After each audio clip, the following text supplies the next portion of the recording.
So it's going on about 4 weeks now since we launched Shattered Realm, and it's been a pretty tough experience so far. I'm not going to sugarcoat it. When we set out to create the server, we thought, it should be quite fun. It should be a gold mine for Empyrean content. We can build this community. We can play how we want to play and stuff like that. And we set some rules in place straight away that would limit that immediately. So we got a rule, for instance, that server admins cannot actually be or partake in PvP unless it's a server event. And that was so that we could avoid any kind of accusations of cheating and admin abuse and stuff like that. Because I think if we were participating on one or the other side, then inevitably there's just going to be the cause of injustice and stuff from the other side. Admins are cheating, whatever. So we wanted to avoid that.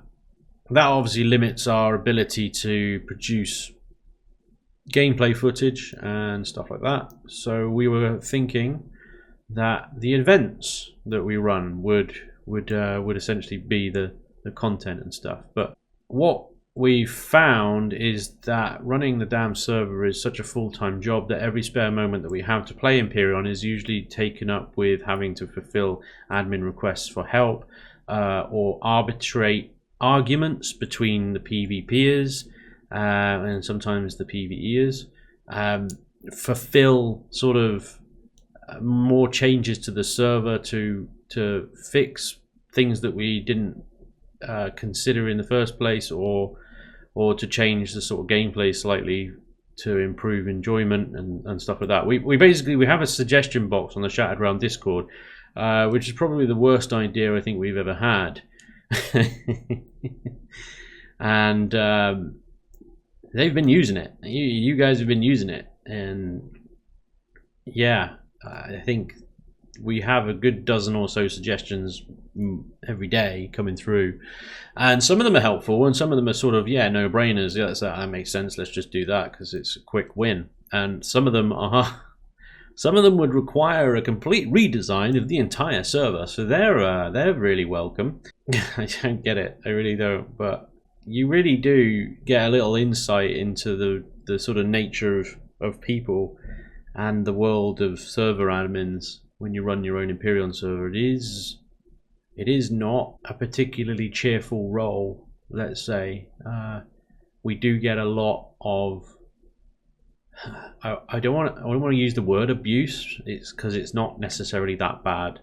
We get a lot of criticism, and we do get a lot of sort of negative comments and stuff, and to give it sort of balance, we do get compliments and nice words as well. People saying how much fun they've had on the server, and how much they like the lore that I set up for it and stuff like that, and that's really great. And obviously we wish that it was all that, but I suppose you could never have the sweet without the sour. I don't know, is that a saying? Let's make it one, screw it. But yeah, there's a lot of sour, and I think it was inevitable, and I think we should have probably realized that given our own experiences of multiplayer Empyrean. I mean, I don't know why we would think it was any different. I think we just assumed, well, if we get people on there that are just trolling and being dicks, then we just ban them. And we've had to exercise that right several times already, and it's not fun, and it's not easy, it's not pleasant. It's actually quite stressful, and it takes a lot of energy out of you, Yeah, whenever you think about, if you get any trolls, don't worry about it, just ban them, and don't worry about them, and don't give any energy to them. It's easier said than done, it really is, because it actually takes energy to get rid of them. They're like a fucking wart. And the problem is with PvP, Empyrean, I think, is probably the darkest part of Empyrean. Empyrean has a lot of bugs and glitches. It's early access, it's alpha. It has a lot of sort of stuff that's lacking in the gameplay and stuff that we hope will come in the gameplay. And then, it moves on up to the sort of what's great about Empyrean and, why do we play it and stuff like that, which I've already covered. Now, right down at the bottom there is the kind of the toxicity that comes with PvP Empyrean. And I don't know if you've ever played Rust. That's where it is. That's where it lives. Okay. Then the problem is Empyrean is very similar to Rust in principle. You gather, you craft, you build, and then you get wrecked by some 12-year-old over there with a better fucking axe than you. And Empyrean is very similar to that. You gather, you craft, you build, and you spend that enormous amount of time sometimes building up what you think is great and what you think is good, and then you get completely destroyed because it's 5 against 1 or 6 against 1 or whatever it is, or they've just got bigger, better ships, or they've used this exploit and they've used this exploit or whatever.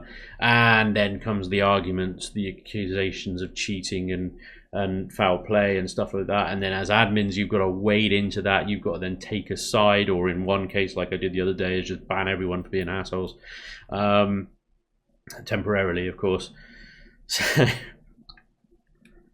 yeah, it's relentless. It does appear relentless, and then what you get is you get the sort of chain reaction of events where you reach a sort of peak of activity where everybody sort of puts forward their best moves and their best stuff, and one side loses. That one side pisses off and rage quits. They were the only active side on that side. This side now has fuck all to do, and then rage quits as well because they've got nothing left to do. And suddenly you've got two empty sides not doing anything. So do we open the server back up, let more people in and let history repeat itself? Or is there a fundamental solution that we are overlooking and not considering how to fix this? One of the things that I wanted to put in the design of Shattered Realm was to not put anything behind a player required wall in order to achieve. So I didn't want to get people stuck in the game going, right, oh, well, I need this resource, but the people that have that resource are not online, so I can't get it. I didn't want that to occur, because inevitably if I put that in the design, that would have happened, and then we would have got just a different set of complaints and suggestions and things like that to change. So every resource is available on either side of the fence, PvE or PvP. So neither side really needs each other in a way. And at the same time as kind of shutting down that player wall, I eliminate, like I just said, the need for the PvE to need the PvP or the other way around. So there's no trade going on. There's barely any trade going on. Now what I originally intended was to flip the meta on its head in terms of PvE supplying PvP, and I flipped it around so PvP should be supplying PvE. PvEers have all the gold, the PvPers should be using that gold to buy some of the things that speed up their lives, like the premium miners and stuff, with 8, 10 and more drills coming later. But that hasn't happened either. So that was, in admission, that was an experiment. Let's try and flip it around and see what happens. That's failed, I'm willing to admit. I don't think that works. I think we should probably flip it around again to the more established meta that the PvEers supply the PvPers. They generally have more time to go out mining and refining and building. Whereas the PvPers have less time because a lot of the time they're either fighting or repairing. And at the moment they're being asked to fight, repair and grind for resources. So I see that now. So new version of Shattered Realm, I think we'll flip it round. But how do we keep people coming back? How do we keep people on the server? I mean, sure, we could open the doors again and we could just have more people come in. We have that sort of problem again where we got, well, the history will repeat itself. It will, because either you'll have one side that will outpower the other side and the other side. We do need a third origin, I think, in the PvP. The PvEers can go PvP, but there's nothing necessarily driving them to that at the moment other than just free will. Which if you've gone PvE anyway, you're probably not that willing to go PvP, I would say. I don't know. I put these things in place. They're not necessarily proven techniques or mechanics of building, and it's been interesting to see how some of them kind of work and some of them don't, I think there needs to be a bit of redesign. But it's tricky. It's tricky because, like, we put sort of about 8 months thereabouts, maybe more, maybe less, I can't remember, 8 months of effort into building the scenario and the solar system and the planets, and the rules and the websites and the discords and stuff. And then within 4 weeks, it's kind of unraveled already, you know. It's gone, oh, well, there you go, you broke it. It's like building a sculpture for 3 months and then some wanker knocks it over. Anyway, so some of the things that I'm going to be trying to do in the short term on Shattered Realm is to introduce origin-based victory conditions. So this was an idea that I spoke to the two PvP factions about, and at this point I don't know whether those two PvP factions are even still part of the server, but anyway, the suggestion and the ideas were still valid and pretty good, I think. So what do I mean? Origin victory conditions are basically, so they're objectives for the origin to work together to achieve in order to achieve an origin victory. Now, an origin victory is the end of the server for that round. So essentially Shattered Realm will exist in rounds, which means it will periodically wipe and reset depending on when and if a victory happens. So what I need to work on is a number of victory conditions that each origin can work towards that are attainable, but not so easily attainable that they can do it in 5 minutes, you know, but not so difficult that they could never do it. In Imperion. Fuck. This is the problem. You know, there's so many like missing multiplayer game mechanics that would make life a lot better, I think, for the multiplayer community. A lot fairer, a lot more balanced and stuff like that, you know. That so many of the ideas and desires and suggestions that we've had require Elion to fix, implement, or do, and we have absolutely zero sort of method of communication with Elion, really, aside from the official forums, which they may or may not read depending on what mood they're in. No discredit to Elion. I mean, you know, obviously they're a small team working as hard as they can to produce whatever their vision of the game is, and I think that might be also what's frustrating. Anyway, that's another topic. Let's not go down that. Get so sidetracked so easily. So origin victories is something I'm going to work on, but like so many of the ideas that we have that we want to bring to Shattered Realm require a lot of time to set up, and I think that we thought that we were going to have more time to do it, but honestly so much of our time is taken up. For me, it's taken up either trying to keep my YouTube schedule going and keep videos coming out and stuff with full-time work and family life and all that stuff. All my other time is going into actually intervening on server issues or fixing problems. His own EAH can only do so much, you know.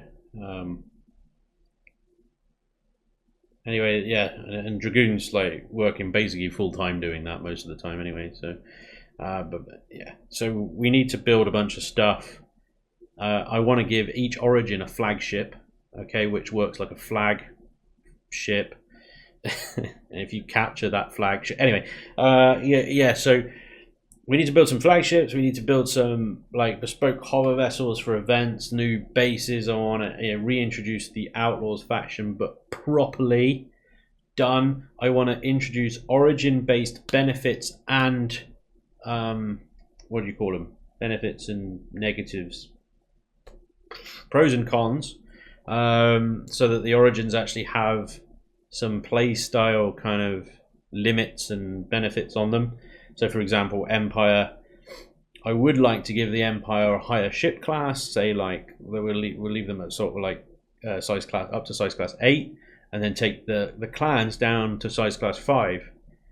But then I would like to limit the number of ships that the Empire can have, but increase that limit for the clans. So the clans would have smaller potentially faster ships, more of them, and the Empire would have bigger, stronger. Anyway, I think you get the idea. But there's no way to do that in EAH. You can limit the number of vessels per playfield as a global rule, but there's no way to do it per origin. So, you know, these are limits that we can't necessarily enforce on a per origin basis. So it would have to be done by written rule, gentleman's rule. You know, you must only build up to this size class, and if you don't, then we'll tell you off, which then is obviously more work for us to do than policing the server and and stuff. So yeah, it's really hard to do and to figure out, and it's going to take time, and I just don't know if people have got the patience for that because they're already playing and they've already run out of things to do. Yeah, it's tough. So certainly what I think I might be working towards is Shattered Realm 2.0 for Alpha 9. I know that Elion are doing a lot of territory stuff and faction based stuff in there. I'm hoping that the Origin stuff gives us more flexibility to do things like that, but we'll have to wait and see. I don't know. It would be nice, but for the immediate future of Shattered Realm, I'll try and get these Origin victory conditions in. They probably won't include Origin based pros and cons in building rules and stuff because there isn't a realistic way to enforce it. And then 2.0 I think will introduce a 5th Origin, the Outlaws or whatever we'll call them. They'll have a proper start, a proper Origin. Will hopefully, depending on what Elion release, have some kind of Origin based limitations and pros and cons to the building rules. We'll have territory systems, which I think will be awesome, hopefully, and stuff like that. But anyway, that's all Alpha 9 and we have no idea when that's coming out. For now, we're just going to sort of try and keep things running, keep trying to do some events and keep people interested. But if you want to join Shattered Realm, sign up to the Engine website, shatteredrealm.engine.com, link down below in the video description. If you sign up there, then when we've got openings, we'll let you know. Okay, so rather than putting the link on the website and just letting a horde of people arrive like what happened before, if you register there, register your interest, let us know, do a shout out or whatever, let us know you're interested in joining them. We'll contact you with an invite link. We do it that way, and that way we have a little bit more control over the numbers that are coming in, and we don't have a queue of people sat in the waiting room waiting to join. So yeah, that's it. That's all I wanted to talk to you about, really. But I needed to give you guys an update on how things were going on where we're going, and what we're thinking at the moment. Before I go, though, I just want to say thank you to everyone that has supported the server and supports the server in whatever way you can, by donating or just sticking with us and trying to help out and anything like that. So you guys are awesome. Thank you so much. You're basically the reason we're still going. You really are. So thank you. It's much appreciated. Thank you for listening to me. Thank you for watching, and hopefully I'll see you next time. Until then, take care. Bye bye.